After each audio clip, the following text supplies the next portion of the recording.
à tous et bonne année 2012. Bienvenue pour ce nouveau best-of de Tour d'honneur. Nous sommes encore une fois à Londres cette semaine. Londres qui bien sûr, vous le savez, va accueillir les prochains Jeux Olympiques. On attend tout ça avec beaucoup d'impatience. On reviendra donc dans ce best-of sur le test event qui s'est déroulé ici l'été dernier. Mais avant, place à des championnats d'Europe. Après les disciplines olympiques la semaine dernière, voici maintenant les championnats d'Europe de voltige et les championnats d'Europe d'endurance.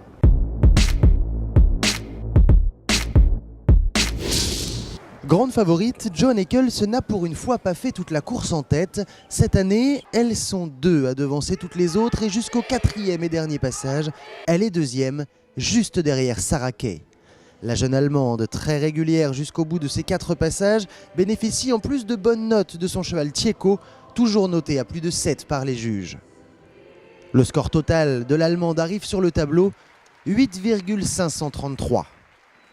Ironie peut-être, mais c'est en bavaroise que l'Écossaise arrive pour son dernier programme libre. Et comme d'habitude chez les Eccles, voltige rime avec famille, puisque sa petite sœur Anna participait aussi à ces championnats et que toutes les deux sont longées par John, leur père.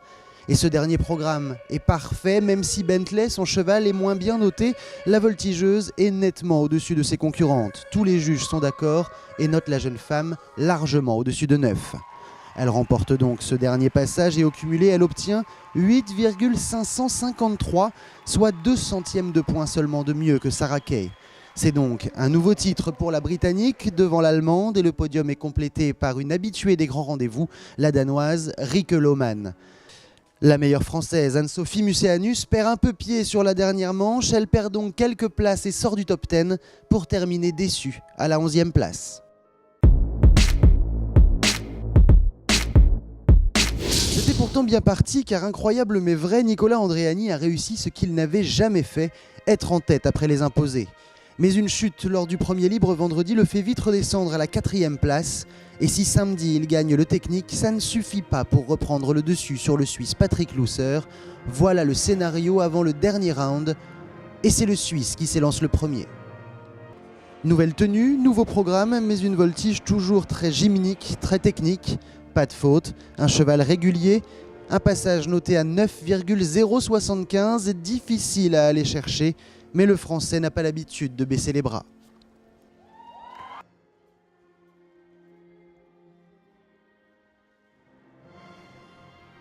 Lui aussi maîtrise parfaitement son programme et cette fois-ci, contrairement à vendredi, il ne craque pas sur la fin et passe sans encombre la figure qui lui fut fatale.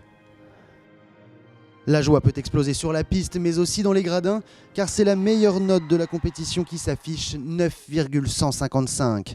Et si Nicolas gagne 3 programmes sur 4, au cumulé, c'est le Suisse qui reste devant.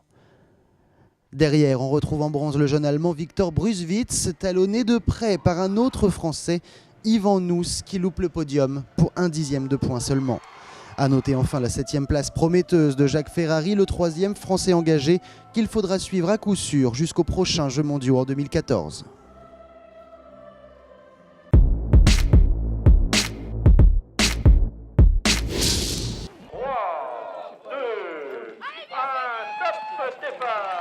Si comme d'habitude le départ se faisait grouper, très vite, un cavalier part seul dans la nuit lozérienne. Moins de 2 heures plus tard, l'Émirati Ali Khalfan Al-Jawiri et Khalifa surgissent hors de la nuit à l'arrivée du premier Westgate et il repart déjà avec 5 minutes d'avance sur ses poursuivants. La course est lancée sur les chapeaux de roue et tout le monde pense que c'est parti beaucoup trop vite pour un circuit aussi difficile.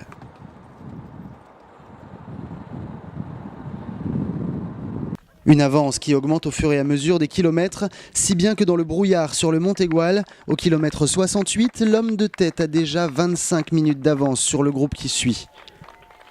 Groupe dans lequel on retrouve Maria Alvarez-Ponton et Nobi, mais aussi les 2 individuels français Pierre Fleury et Grégoire Tilquin.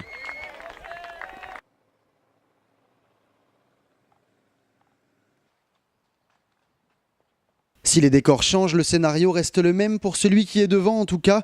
Il ne ralentit jamais alors que derrière, les groupes commencent à s'étioler alors que 100 km ont déjà été parcourus.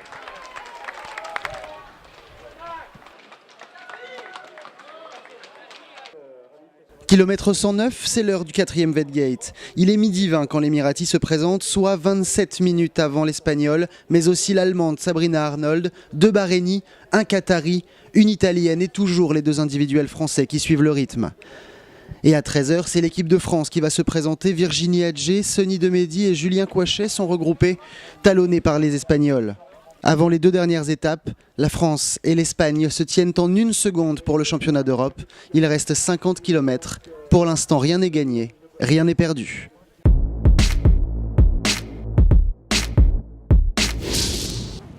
Florac est un parcours difficile, très difficile, si bien qu'il y a ceux qui réussissent et ceux qui sont à la peine. Parti avec 25 minutes d'avance du 5e Wetgate, Ali Khalfan Al-Jawiri et Khalifa passent la ligne d'arrivée en tête, mais la dernière étape fut compliquée avec des problèmes de matériel. Pourtant sa moyenne est un record, 18,48 km/h. Florac, vous savez, c'est un de mes rêves. En fait, ce cheval est un excellent cheval, mais je ne savais pas ce qu'il pouvait faire ici, parce qu'il n'a jamais couru dans la montagne, vous savez. C'était très risqué, parce que je suis allé très vite. J'ai essayé. Je disais, ça passe ou ça casse, et merci à Dieu, tout s'est très bien passé. Bien sûr, son résultat ne compte pas pour le championnat d'Europe remporté une nouvelle fois par Maria Alvarez-Ponton et Nobi. Une dernière étape rondement menée puisque l'Espagnol arrive seulement 7 minutes après l'Emirati. La 2e place du championnat revient à l'Allemande Sabrina Arnold et Bo OX et 2 Français se battent pour la 3e place. Grégoire Tilquin sur Leila de Montamel arrive le premier et il a donc une hypothétique médaille de bronze autour du cou. Mais le vétérinaire juge la jument boiteuse sur le contrôle final. Alors c'est finalement Pierre Fleury et Kergoff qui sont 3e après s'être perdus à cause d'une balise tombée dans les tout derniers kilomètres. Par équipe, Maria et Nobi sont déjà arrivés pour l'Espagne. Alors la Française Virginie Adjé sur Antal de Jalima fait une dernière boucle de folie à plus de 28 km/h. 4e en individuel, le couple arrive devant Julien Coichet et Ljubljana de Quadfriti, puis Sonny Demedy avec Nerval de Beders. Quand arrive le 3e espagnol, le clan français tremble car au chronomètre, c'est l'Espagne qui est plus rapide. Mais le contrôle vétérinaire est fatal. Le cheval espagnol est sorti pour irrégularité et le dernier couple jaune et rouge arrive beaucoup trop tard. Les Bleus sont champions d'Europe devant les Espagnols et les Belges. Greenwich Park, l'un des 8 parcs royaux du pays, classé au patrimoine mondial de l'UNESCO et traversé par le méridien d'origine, accueillera donc 200 chevaux et cavaliers l'an prochain, 75 pour le complet, 75 pour le CSO et 50 en dressage. Les pointures venues courir le test sont optimistes. C'est génial d'être venu ici pour ce test. On peut se faire une impression sur l'endroit et voir à quoi tout va pouvoir ressembler. Et on est déjà vraiment impressionné. C'est vraiment un terrain de cross, c'est très exigeant, ça descend, ça monte, ça tourne. Je pense que les réunions vont s'enchaîner pour que tout le monde donne son avis et qu'ils feront de leur mieux. Ça nous donne mine de rien une petite indication sur la préparation qu'il faudra effectuer sur les chevaux. C'est une organisation, je pense que c'est le CIC le plus cher de l'histoire du complet. Dans les écuries, l'eau est récupérée, 50 box ont été installées, des petites écuries démontables et surtout installées sur pilotis, tout comme la piste. 2000 tubes métalliques de tailles différentes ont été utilisés pour la surélever dans le but de ne pas dégrader l'herbe du parc. Mais l'an prochain, il devra y en avoir beaucoup plus. Le stade sera bien sûr agrandi et 22 000 personnes pourront accéder aux tribunes contre 2000 lors des tests. L'un des côtés restera vide pour apprécier derrière les chevaux la vue sur la Tamise et la City. Le parcours de cross sera lui aussi plus long, plus impressionnant, tout sera plus grand et éphémère. Coût total de l'opération, 42 millions d'euros, un argument parmi plusieurs utilisés par les contestataires.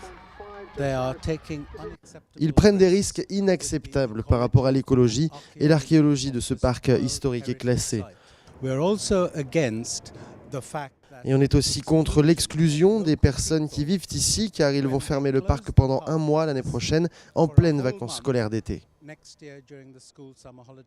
Regroupés tous les jours du test devant les grilles, ces manifestants seront sûrement là l'année prochaine aussi, mais les Jeux resteront à Greenwich Park, premier cheval en piste, le 28 juillet 2012. Et comme vous le voyez, le parc de Greenwich a maintenant retrouvé sa tranquillité, mais dans quelques mois, les travaux vont recommencer pour accueillir les épreuves équestres des Jeux Olympiques. Pour les prochains numéros de Tour d'Honneur, on se retrouve le 30 janvier. D'ici là, passez de très bons moments équestres. Ciao à tous.